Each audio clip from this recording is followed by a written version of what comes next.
अस्सलामु अलैकुम वरहमतुल्लाहि वबरकातुहू। नाज़रीन, उम्मीद करता हूँ आप सब खैरियत आफियत के साथ होंगे। आइए इंशाअल्लाह अज़्ज़वजल आज की इस वीडियो में उर्दू की चौथी किताब का पार्ट नंबर 5वां पार्ट इंशाअल्लाह अज़्ज़वजल पढ़ेंगे। और आज का जो सबक है हुज़ूर पाक सल्लल्लाहु ताला अलैहि वसल्लम के नसब मुबारक के मुतालिक है। आप प्यारे आका सल्लल्लाहु अलैहि वसल्लम का जो नसब पाक है, मुबारक नसब, उससे मुतालिक सबक है। और चूँकि इस सबक में इस ख़ानदान यानी ख़ानदान कुरैश और इसके अलावा बहुत सारे कबीलों के नाम भी बताए गए हैं। और अरब में जो हालात थे, प्यारे आका सल्लल्लाहु अलैहि वसल्लम ने जब ऐलान नबूवत फरमाया तो ख़ानदान कुरैश में से कुछ वो लोग भी थे जो मतलब कि फ़ौरन हुजूर पर ईमान ले आए, फ़ौरन हुजूर पाक सल्लल्लाहु अलैहि वसल्लम की नबूवत की तस्दीक की। ठीक है, उनके भी नाम इसमें बयान किए गए हैं और दीगर कबीलों के भी नाम इसमें बयान किए गए हैं। तो आइए आज का जो सबक है हमारा हुजूर पाक सल्लल्लाहु अलैहि वसल्लम के नसब से मुताल्लिक़ है। तो आइए चलते हैं किताब की तरफ और अपने आज के सबक को मुकम्मल कर लेते हैं। तो आप देख सकते हैं कि यहाँ पर यह हेडिंग लिखी हुई है, कुरैश, कौफ रो याशीन कुरैश। पहले भी उर्दू की किताब में आ चुका ये सबक। आइए आगे और मज़ीद तफसील जानते हैं। आइए पैराग्राफ से पढ़ते हैं कि सरकार मुस्तफ़ा सल्लल्लाहु अलैहि वसल्लम के मुबारक नसब के बयान में हमने पढ़ा, इससे पहले उर्दू की तीसरी किताब में आ चुका है। तो इसमें तुम हज़रत फ़हर का नाम पढ़ चुके हो। तुम यानी आप। अब आपने अगर वो उर्दू की तीसरी किताब के तमाम पार्ट्स देखे होंगे तो आप पढ़ चुके होंगे। अब तुम ये बताओ भाई, आप बताना हो कमेंट करके कि तुम्हें हज़रत फ़हर के बेटे पोते के नाम याद है कि नहीं। देखो, अब पार्ट देखा होगा, वीडियो देखी होगी तो फिर याद होगा तीसरी किताब का, लेकिन नहीं देखा होगा तो फिर याद नहीं होगा। ठीक है, देखिए आगे बता रहा है कि हो सकता है कि तुम्हें याद न हो, और मुझे ये लग रहा है कि हो सकता है कि आपने वीडियो न देखी हो, इसलिए हम दोबारा बताई देते हैं। ठीक है, बता देते हैं।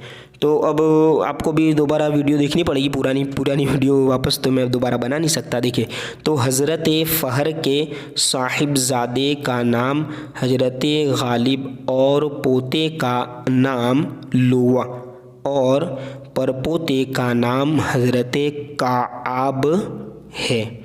नसब हमने पढ़ा था, वहाँ पर आपने पढ़ा होगा।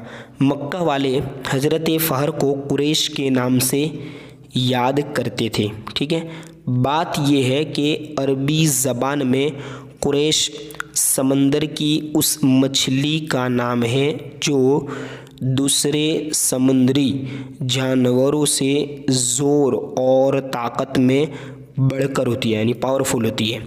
ठीक है, तो चूँकि हज़रत फ़हर बहादुरी और शराफत में दूसरों से बढ़ चढ़ कर थे, यानी ज़्यादा मतलब कि आपको इज़्ज़त का मकाम हासिल था। ठीक है, इसलिए लोग उनको कुरैश कहा करते थे। फिर बाद में उनके घराने और ख़ानदान का नाम भी कुरैश पड़ गया। चुनांचे अरब में हज़रत गालिब, हज़रत लूवी और हज़रत काब और इनके बेटों और पोतों को कुरैश कहा जाता था। यूँ तो मुल्क के अरब में कुरैश का ख़ानदान बड़ी कद्र की निगाह से देखा। आगे पेज पर, सामने वाले पेज पर पढ़ते हैं। बड़ी कद्र यानी इज़्ज़त की निगाह से मतलब कि इनको देखा जाता था, बल्कि अरब के बाहर दूसरे मुल्क के लोग भी कुरैश की इज़्ज़त करते थे। लेकिन जब से सरकार मुस्तफ़ा सल्लल्लाहु अलैहि वसल्लम के परदादा हज़रत हाशिम इस ख़ानदान में पैदा हुए, उस वक्त से कुरैश ख़ानदान की इज़्ज़त में 4 चांद लग गए। जाहिर सी बात है, मुबारक हस्ती जब पैदा हुई तो और 4 चांद लग गए, क्योंकि हज़रत हाशिम ने कई एक काम ऐसे अंजाम दिए जिनसे कुरैश की, ठीक है, धाक हर तरफ बैठ गई। दबदबा है ना, दाग यानी। यहाँ तक के जंगलों में और पहाड़ों में रहने वाले डाकू भी खानदाने कुरैश के लोगों का एहतराम किया करते थे। इतना रोबो दबदबा था, ठीक है। चुनांचे कुरैश का काफिला बेखौफ व ख़तरा यानी बगैर खौफ और ख़तरे के होकर मक्का से मुल्क शाम और यमन का सफ़र करता और डाकुओं की लूट मार से महफूज रहा करता था। माशाअल्लाह। देखा आगे वाला पैराग्राफ। जिस ज़माने में हमारे सरकार प्यारे मुस्तफ़ा सल्लल्लाहु अलैहि वसल्लम मक्का शरीफ में पैदा हुए, उस वक्त कुरैश का कबीला एक बहुत बड़ा घराना बनकर कई ख़ानदानों में बटा हुआ था, ठीक है, जिसमें चंद मशहूर ख़ानदान ये थे। देखिए नीचे बता रहे कौन कौन से। बनी अदी, बनी तैम, बनी मखजूम, बनी सहम, बनी ज़हरा, बनी अब्दुशम्स, बनी उमैया, बनी हाशिम। ये सब कबीलों के नाम है ना, ये सब मशहूर ख़ानदान के कबीले थे। तो जब हमारे सरकार प्यारे मुस्तफ़ा सल्लल्लाहु अलैहि वसल्लम ने अपनी पैगंबरी का ऐलान फरमाया और इस्लाम की तबलीग शुरू की, तो ख़ानदान कुरैश के चौधरियों, है ना, चौधरी बोलते हैं ना गांव का चौधरी, इसी तरह ख़ानदान कुरैश के जो चौधरी थे उन चौधरियों और दूसरे लोगों ने बड़ी सख्त मुखालिफत यानी बाइकाट किया, मुखालिफत की, जिनमें अबू जहल मखजूमी, अबू लहब हाशमी, आस बिन वाइल सहमी, उतबा बिन रबीआ, वलीद बिन मुगीरा, है ना, और मखजूमी वगैरह पेश थे यानी आगे आगे थे। इन लोगों के नाम शुरुआत में आते हैं, ठीक है।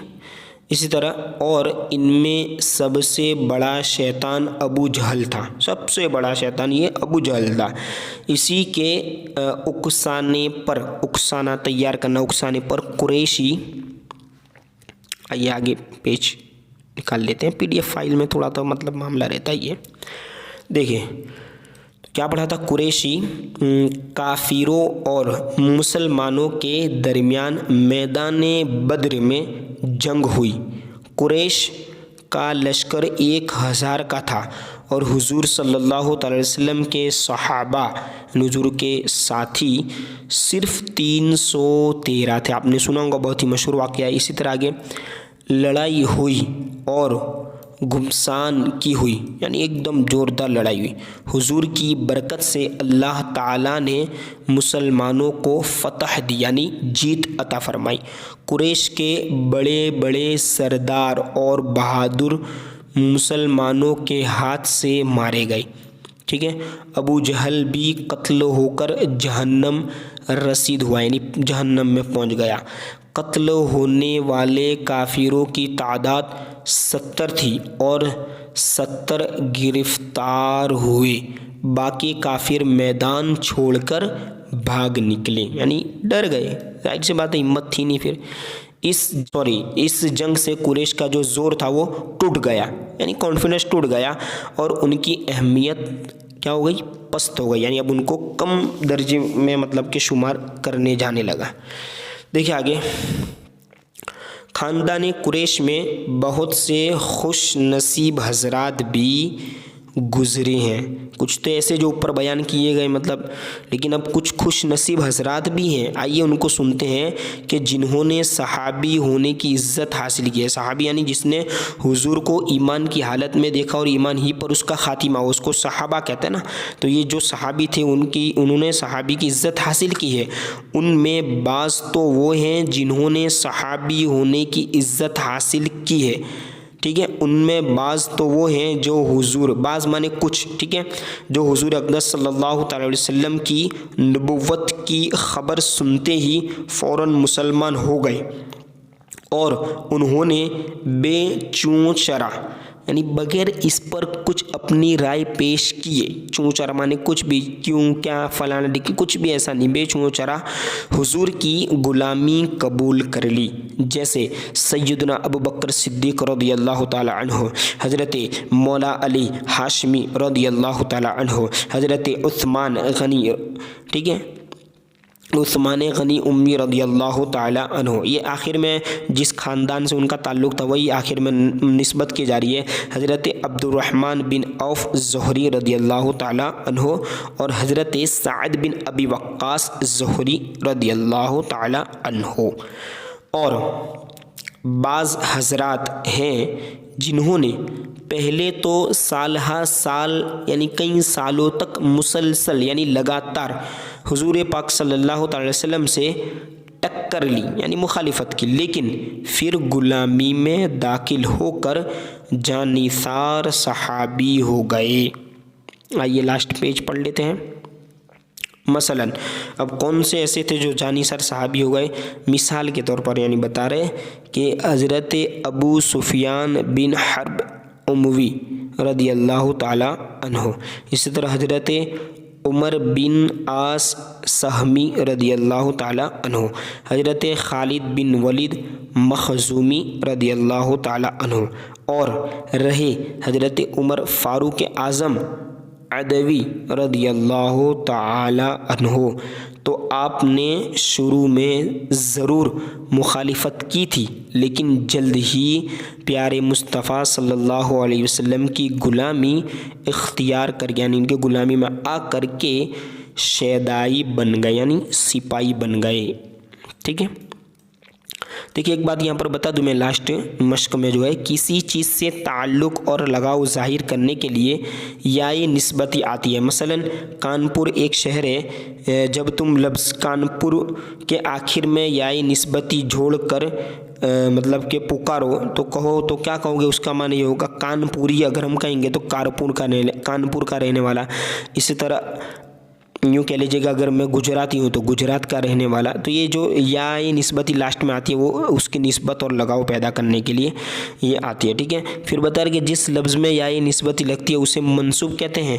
जैसे बरेलवी अरबी, अरब का रहने वाला, हिंदुस्तानी, हिंदुस्तान का रहने वाला। ठीक है, अब इंशाअल्लाह अज़्ज़ा वजल आगे का जो पार्ट है उसमें हम पढ़ेंगे बहुत ही बेहतरीन सबक है जिसका नाम है इम्तिहान।